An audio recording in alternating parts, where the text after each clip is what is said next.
한 주 글로벌 증시의 흐름만 놓고 본다면 미중 무역 갈등 우려가 고조되고 있음에도 불구하고 상당히 좋은 모습을 보여주고 있다라고 보고 있고요. MSCI AC 월드 지수인 글로벌 지수는 이번 주에만 3% 이상 상승했고 S&P 지수 또한 어제 3,000선을 넘어서는 모습을 보여주고 있습니다. 그쵸. 예, 최근 이와 같이 글로벌 증시가 상승세를 보이는 이유는 저희는 첫째로 글로벌 국가들의 경기 재개와 회복 기대감, 예를 들면 뭐 어제 EU에서도 7,500억 유로의 경기 부양책을 제안하기도 한 바 있었고요. 네. 그리고 두 번째로는 바이오 기업들의 코로나 바이러스 백신 관련 임상 소식이 긍정적으로 전해지고 있기 때문이다라고 보고 있습니다. 이전 방송에서도 말씀드렸던 길리어드사의 렘데시비르 외에도 최근 미국 바이오 기업인 모더나의 임상 실험 결과 또한 상당히 긍정적으로 전해지면서 기대감을 모으고 있는데요. 네. 최근 미국 정부에서 발표되는 것보다는 국립 알레르기 전염병 연구소 소장인 파우치 소장의 발표에 더 이목이 쏠리고 있습니다. 예, 어. 파우치 소장은 최근 모더나에서 발표된 임상 실험 결과가 백신 정보가 불충분했다라는 점을 인정하기도 하면서 네. 본인이 직접 데이터를 분석해 본 결과 백신이 항체를 유도했다는 점에서 상당히 고무적이고 기대 이상이었다라고 평가한 바가 있었고 적당한 투여량으로 이러한 성과가 나왔다는 점은 상당히 좋은 소식이라고 발표하기도 했습니다. 또한 향후 치료제가 아니라 백신 개발까지는 빠르면 오는 12월부터 배포가 가능할 것이라고 전망하고 있고 아직 조심스럽지만 낙관적으로 보고 있다라고 얘기를 하면서 코로나 바이러스 치료제에 대한 기대감이 지속적으로 유지되고 있는 모습이고요. 이외 한편으로는 최근 글로벌 G2인 미국과 중국, 중국과 미국 사이에 갈등이 무역 제재 그리고 홍콩 국가보안법을 둘러싸고 다시 재고조되고 있는 모습이 있어 음. 주의하여 지켜보고 있습니다. 네, 안 그래도 이 부분을 짚어보고 싶었는데 이 홍콩 국가보안법이 지금 우리 시간으로 오후 4시에 표결이 진행될 것이다. 이런 보도들이 나오면서 지금 양회 폐막을 앞두고 전인대에서 과연 만장일치로 홍콩 보안법이 통과될지 여부에 대해서도 관심이 쏠리고 있는 만큼 관련된 사안이 나오면 또 전해드리도록 하겠고요. 이렇게 미국과 미중 간의 갈등이 다시 재고조되고 있는 상황 속에서 투자자들의 우려도 역시나 뭐 저희가 무시를 할 수 없는 부분이에요. 네. 이 부분은 어떻게 보면 좋을까요? 네, 우선 미중 갈등이 재고조되고 있는 상황을 한번 짚어보면 미국이 먼저 중국 때리기를 시작한 것으로 파악이 되고 있습니다. 뭐 트럼프 네. 대통령이 코로나 바이러스 관련해서 중국 책임론을 주장하면서 다시 미중 간의 갈등이 고조되기 시작했었죠. 그 이후에 화해를 시작으로 미국의 기술을 활용하고 있는 중국 IT 기업 33개에 대한 블랙리스트 추가 그리고 앞서 말씀해 주셨던 바대로 중국이 오늘 진행되는 전인대 마지막 날에서 홍콩 국가보안법을 통과시키는 데 있어서 트럼프 대통령은 중국이 보안법을 제정할 경우 통과될 경우 강력하게 대응할 것이다라고 밝히면서 미국과 중국 간의 갈등이 재점화되고 있는 모습을 보여주고 있습니다. 그렇죠. 예, 작년 11월에는 미국이 홍콩 인권법을 통과시킨 바가 있습니다. 홍콩 인권법은 미국이 홍콩에 대해 중국과 분리된 무역 및 외교 정책을 유지해야 하는지 여부를 결정하기 위한 연례 평가를 미국 국무부가 수행해야 한다는 규정인데요. 즉 이전 1997년도에 홍콩이 영국에서 중국에 반환된 후부터 서방 국가들의 홍콩 주민들의 불안을 가라앉기 위해 혹은 그 이상의 의미가 있을 수도 있지만 미국 홍콩 정책법을 통과시킨 후에 중국과 서방 국가 즉 대표적으로 미국과의 이슈가 지속되고 있습니다. 이번 전인대에서 홍콩 국가보안법과 관련한 결과에 대해 미국이 어떻게 대응할지 그리고 미국이 중국에 대한 견제를 유지할 것인지에 대해 지켜볼 필요가 있다 판단하고 있고요. 오늘 저녁부터 내일 오전에 나오는 소식들을 주의 깊게 지켜볼 필요가 있다라고 판단하고 있습니다. 네, 이 홍콩 보안법과 관련해서 아직까지는 관련된 소식이 전해지고 있지는 않은데 아무래도 뭐 기사들을 통해서도 살펴봤지만 과거 사례에 비추어 봤을 때 만장일치로 통과될 것이다. 이런 전망이 좀 우세한 상황이고 그 이후에 이제 미국이 어떤 강력한 또 보복 대응책을 내놓을지에 대해서 가장 관심을 가질 필요가 있겠습니다.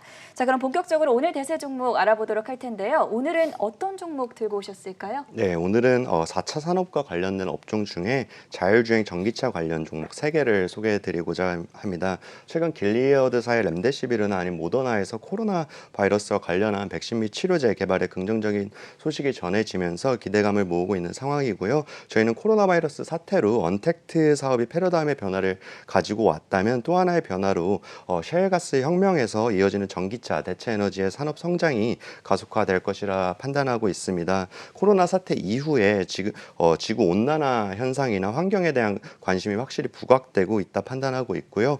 저도 최근 코로나 때문에 조심은 하고 있지만 뭐 지인들이나 친구들을 만나게 되면 확실히 환경적인 얘기를 많이 하게 되더라고요. 네. 코로나 바이러스로 인해서 전 세계 공장들이 문을 닫기 시작하면서 그동안 항상 방출되고 있던 이산화탄소가 얼마나 나빴는지 다시 한번 깨닫게 되기도 했고 최근 좀 공기가 좋다는 그런 분위기 많이 느끼셨었죠? 네네. 그리고 최근 뭐 우리나라의 대기 오염도 네. 사진을 한번 봤더니 확실히 오. 확연하게 코로나 사태 전후로 해서 차이가 돋보이기도 했습니다. 저희는 석유 에너지가 최근 글로벌 산업에서 환경 보호 그리고 대체 에너지 발전에 따라 점차 주요 에너지원에서 마이너한 에너지원이 될 것이다라고도 보고 있고요. 이와 관련해서 최근 언론 보도에 따르면 석유 에너지 활용이 크게 줄어들면서 주요 대체 에너지인 태양광 의존도가 영국은 10배, 독일은 3배 이상 증가했다라는 소식까지 전해지게 했습니다. 또한 이전에 설명드렸던 전기차 발전 또한 아직은 시작 단계라고 보고 있지만 향후 그 성장 속도에 가속화는 당연시 진행될 것이다라고 보고 있고요. 글로벌 대표 전기차 기업인 테슬라의 주가는 연초에 급등세를 시현하기도 했습니다. 그 이유는 계속해서 말씀을 드렸었는데 뭐 중국 내 판매 호조를 기반했다라고 보고 있고요. 네. 현재 중국은 전기차 시장에서 미국과의 패권 싸움을 하는 유일한 국가이기도 합니다. 최근 중국 정부는 어려워진 산업 현황을 고려해서 전기차 보조금 제도로 오는 2022년까지 연장하기로 결정했고 이로 인해 중국의 4차 산업혁명의 대표로 꼽히고 있는 자율주행 차로의 변화 그리고 미국을 넘어서려는 초석을 다지고 있다라고 보고 있습니다. 중국 내 전기차 판매량은 코로나 바이러스가 회복되고 경기가 회복될 때 다시 활력을 받을 것으로 예상을 하고 있고요. 이런 요소들을 고려해서 4차 산업의 핵심 산업들인 전기 자동차 그리고 자율주행차 및 2차 전지 관련주에 대해 긍정적인 시각을 가져도 충분히 괜찮다라고 보고 있습니다. 관련 종목들 대부분이 이번 코로나 사태 이후에 단기적인 반등폭은 컸지만 아직 이전 수준까지 도달하지는 못한 상태이고요. 앞으로 전망을 고려한다면 투자 모멘텀은 여전히 매력적이다라고 보고 있습니다. 따라서 오늘은 자율주행 관련 기업 1개 그리고 이전에 한 번씩 소개드렸던 글로벌 최대 리튬 기업 1개 및 리튬 전반적으로 투자하는 ETF 1개를 소개드리도록 하겠습니다. 네, 오늘은 4차 산업혁명의 핵심 주제라고 할 수 있는 전기차와 자율주행차 그리고 2차 전지 관련주에 대해서 소개해 주신다고 말씀해 주셨는데 관련 기업 2개와 그리고 ETF까지 총 3가지를 꼼꼼하게 체크해 보도록 하겠습니다. 먼저 첫 번째 기업 어떤 기업 소개해 주실까요? 예, 첫 번째로 소개드릴 기업은 미국 대표 자율주행 및 자동차 부품 기업인 앱티브라는 기업입니다. 아마 조금은 생소한 처음 들어보시는 분들도 있으실 텐데요. 동사는 1997년 미국 대표 자동차 기업이죠. GM의 부품 사업부가 독립하면서 설립된 기업인 델파이 오토모티브가 전신 기업이고요. 델파이 오토모티브가 2017년에 파워트레인 및 AS 사업부만 따로 떼서 델파이 테크놀로지를 설립을 했고 이때 사명 자체를 앱티브로 변경한 바가 있습니다. 예, 최근에는 커넥티드카 그리고 자율주행 솔루션, 자동형 안전 시스템 등 자율주행 솔루션과 소프트웨어 그리고 자동차 전장 부품 제조에까지 굉장히 특화된 기업으로 4차 산업 시대에 상당히 기대를 모으고 있는 기업입니다. 네, 앱티브 저는 월요일 날 이제 유한타증권의 또 유동원 본부장께서 이 기업을 알려주셔서 한번 네. 들어본 적이 있었는데 네. 앱티브 투자 포인트는 어떤 것들이 있을까요? 네, 앱티브의 경우 자율주행 시스템으로 지속적을 개발하면서 현재 사업을 키워나가고 있습니다. 자율주행 자동차의 경우 총 1에서 5단계까지 단계가 나눠져 있고요. 1단계의 경우는 단순한 운전자 보조 역할의 자율주행 단계에서 5단계에는 완전 자율주행, 즉 사람이 타지 않고도 자동차가 움직일 수 있는 무인 자율주행까지의 단계입니다. 동사의 경우는 현재 3단계까지, 즉 운전자가 탑승을 한 상태에서 자율주행이 되지만 만약 긴급한 상황인 경우 운전자가 제어를 해야 하는 단계인데요. 올 7월부터는 국내에서도 3단계 자율주행 자동차 판매 허가가 떨어져서 기대를 모으고 있습니다. 앱티브의 경우는 2018년 로보택시, 즉 자율주행 택시 활성화에 가장 많은 힘을 쏟고 있는 미국 캘리포니아 주에서 우버의 라이벌 기업 기업인 리프트와 자율주행 기술 개발을 위한 파트너십을 체결한 이후에 자율주행에 대한 연구와 개발을 지속하고 있고요. 작년 9월에는 또한 현대자동차와 자율주행 4에서 5단계 개발을 위한 합작회사 설립을 진행했습니다. 합작회사의 CEO는 앱티브에서 나왔고 그리고 CFO는 현대차에서 선정된 바가 있고요. 현대자동차와 앱티브의 자율주행 연구는 한국, 미국 그리고 싱가포르에서 진행이 되고 있습니다. 자율주행에 대한 관심이 지속적으로 증가하면서 동사 또한 자동차 시장이 성장함에 따라 함께 성장할 것임에는 의심의 여지가 없다라고 판단하고 있고요. 네. 한편 5월 초에 앱티브의 1분기 실적 발표가 있었습니다. 매출액은 32.3억 달러를 기록하면서 전년 동기 대비 10% 감소한 수준이지만 코로나 바이러스 여파로 시장 예상치가 많이 떨어져 있었던 상황이기 때문에 컨센서스보다는 실적이 좋게 발표된 바가 있고요. 이번 실적 발표 컨퍼런스 콜에서 동사 경영진은 코로나 바이러스 여파로 미국 및 중국 등에 위치한 앱티브의 공장 생산이 중단되면서 올해는 타격이 클 것이다. 그러나 하반기부터는 점차 회복할 것이고 내년부터는 실적 성장을 계속해서 이어나갈 것이다라고 발표한 바가 있습니다. 이에 따라 올 2분기, 3분기까지는 실적이 크게 개선되거나 좋아지는 모습을 보여주지 않을 수도 있다는 가능성이 있다는 점은 감안할 필요가 있다라고 보고 있고요. 이런 실적 우려가 상존하고 있음에도 불구하고 저희가 앱티브를 긍정적으로 보고 있는 이유는 앱티브가 그래도 자율주행 기술이나 첨단 운전자 지원 시스템 분야에서 미국 내 선도 기업으로 향후 전기 및 가솔린 등을 포함한 전체적인 자동차 시장이 성장함에 따라서 지속해서 성장을 이어나갈 것으로 예상을 하고 있기 때문입니다. 네, 지금 앱티브에 대해서 이야기를 나누고 있는 도중에 속보가 전해져서 함께 좀 살펴보고 가도록 하겠습니다. 오늘 중국 전국인민대표대회 폐막을 앞두고 있었는데 여기서 홍콩 보안법 초안이 통과가 됐습니다. 사실 만장일치로 통과될 줄 알았는데 지금 반대 한 표로 그래도 압도적인 표 차이로 승리를 하면서 통과가 된 모습으로 보이고 있고요. 이 홍콩 보안법이 통과가 되면서 향후 미국과 중국, 홍콩이라는 뇌관을 둘러싸고 앞으로 또 갈등이 어떻게 격화되는지 시장 흐름에 어떤 영향을 미치는지는 잠시 후에 4시 30분부터도 뉴스 포커스가 시작이 되니까요. 그때 다시 한번 전해드리도록 하겠습니다. 자, 지금 오늘은 첫 번째 종목으로 앱티브에 대한 이야기 나누고 있었는데요. 이 실적 전망이 좀 우려스럼에도 불구하고 향후 성장성이 주목되는 기업이다라고 말씀을 해주셨습니다. 그럼 잔존가치 모델상 이 앱티브의 상승 여력은 어느 정도 나오고 있습니까? 네, 앱티브의 최근 한 달간 주가 추이를 보시면 20.6%의 수익률을 보여주면서 S&P 500 지수 대비 10% 이상 아웃퍼폼하는 모습을 보여주고 있습니다. 현재 잔존가치 모델상 현주가 대비 상승 여력 또한 200% 이상으로 상당히 고무적으로 나오고 있고요. 저희가 계속 말씀드린 바대로 향후 자율주행 자동차 시장의 미래는 상당히 긍정적이고 이에 대한 투자는 지속적으로 진행될 것이라 보고 있고 앱티브에 대한 투자 모멘텀 또한 상존하고 있다라고 판단하고 있습니다. 네, 첫 번째 기업 앱티브에 대해서 확인을 해봤고요. 두 번째 기업은 세계 최대 리튬 기업 앨범알인데 이전에도 한번 소개해 주신 적이 있었던 것 같아요. 네, 이전에 한번 나와서 소개를 드렸던 기업인데 현재 전기자동차 그리고 리튬에 대한 투자 모멘텀이 상당히 긍정적으로 보고 있기 때문에 오늘 한번 다시 짚고 넘어가도록 하겠습니다. 다음으로 소개해드릴 기업은 5G 및 전기자동차 시장이 성장함에 따라 수혜를 볼 것이라고 예상하는 글로벌 최대 리튬 생산 기업인 앨범알을 소개해드리도록 하겠습니다. 동사는 2차 전지 생산의 필수 원자재인 리튬 생산 제조 기업으로 1994년에 설립됐고요. 본사는 미국 노스캐롤라이나 주에 위치해 있습니다. 리튬은 전지 제조에 반드시 필요한 원자재로 공정에 걸쳐 염화 리튬, 탄산 리튬, 수산화 리튬으로 분해된 뒤에 리튬 옥사이드로 전지 양극재로 사용이 되고 있고요. 저희는 최근 전기 자동차 증가에 따른 전지 생산 증가와 4차 산업 시대에 접어들면서 이와 관련한 2차 전지 수요를 2차 전지 수요 증가를 기반해서 동사의 수혜를 예상하고 있습니다.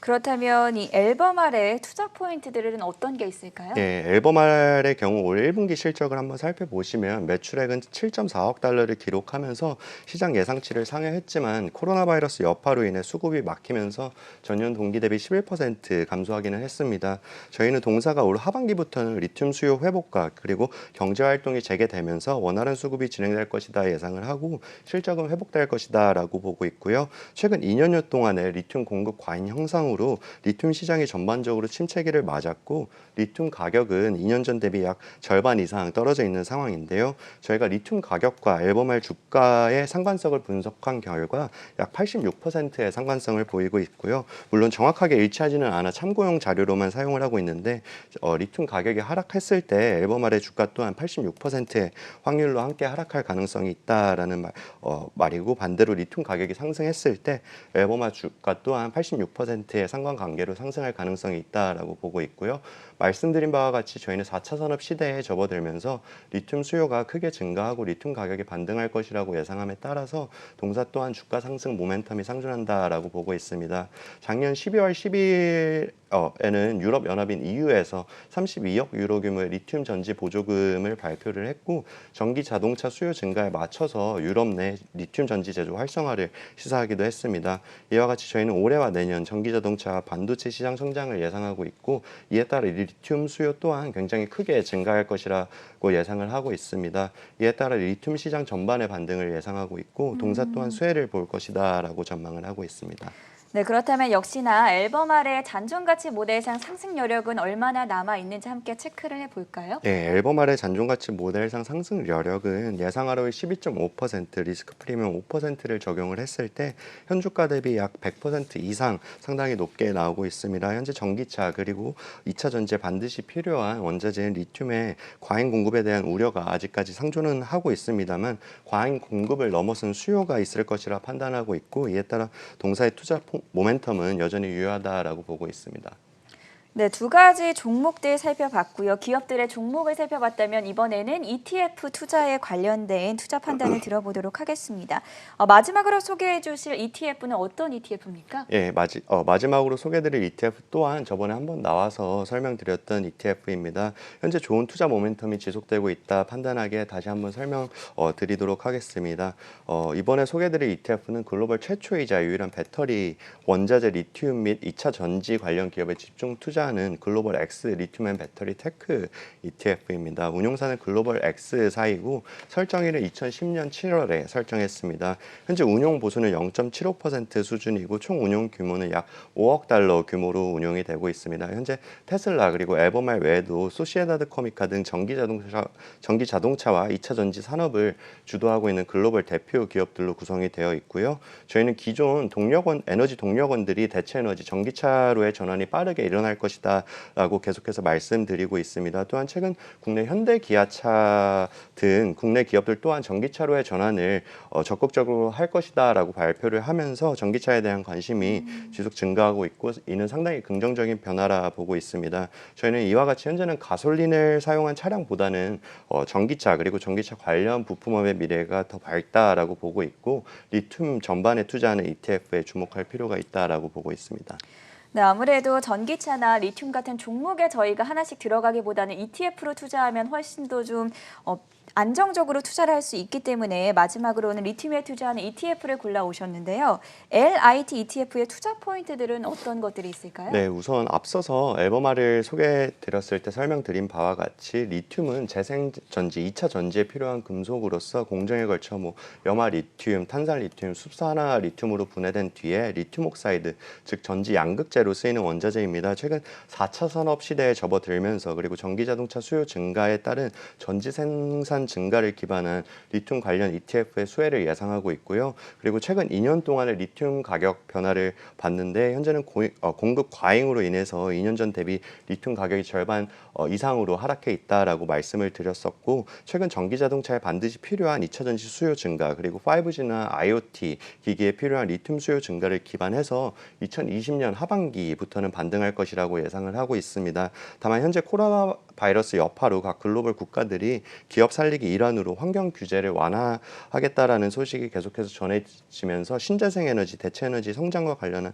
우려가 조금씩은 나오고 있고요. 에너지 업종의 특성상 변동성이 조금 큰 점은 주의를 기울일 필요가 있다라고 보고 있습니다. 네, LIT에 대한 투자 포인트 들어봤는데요. 관련해서 보유 종목들은 어떤 게 있는지도 궁금합니다. 이 예. 섹터별 구성 비중과 함께 상위 10개 보유 종목들도 함께 체크해 볼까요? 예, LIT ETF의 섹터별 구성 비중을 먼저 보시면 리튬이 화학 원자재이기 때문에 화학 제품, 전기 부품, 광업, 자동차 제조업 순으로 구성이 되어 있고요. 글로벌 리튬 최대 생산 기업인 엘버말이 현재 18% 이상으로 가장 높은 비중을 차지하고 있습니다. 그 뒤로는 최근 좋은 주가 흐름을 보여주고 있는 테슬라, 그리고 남미 지역의 최대 리튬 생산 제조 기업인 소시에다드 커미카이미네, 그리고 우리나라의 대표 전지 생산 기업들인 LG 화학 등이 포트폴리오 상위 종목으로 구성이 되어 있고요. LG 화학의 경우는 최근 테슬라와 전기차 배터리 공급을 위한 파트너십을 체결하기로 했다라고 발표를 했고, 아직 구체적인 내용은 나오지 않았지만 테슬라는 전기차 배터리 물량 일부를 LG 화학으로부터 납품받을 것으로 전망이 되고 있고요. 이외에 삼성 SDI 등도 상위 종목에 포함되어 있고 총 44개의 기업들로 구성이 되어 있습니다. 네, 마지막으로 LIT 잔존 가치 모델상 상승 요령은 또 얼마나 남아 있는지 그 점도 함께 체크해 보죠. 예, LIT ETF의 잔존가치 모델상 상승 여력은 예상 하로의 11%, 리스크 프리미엄 3%를 적용했을 때 현주가 대비 64% 이상으로 상당히 높게 나오고 있습니다.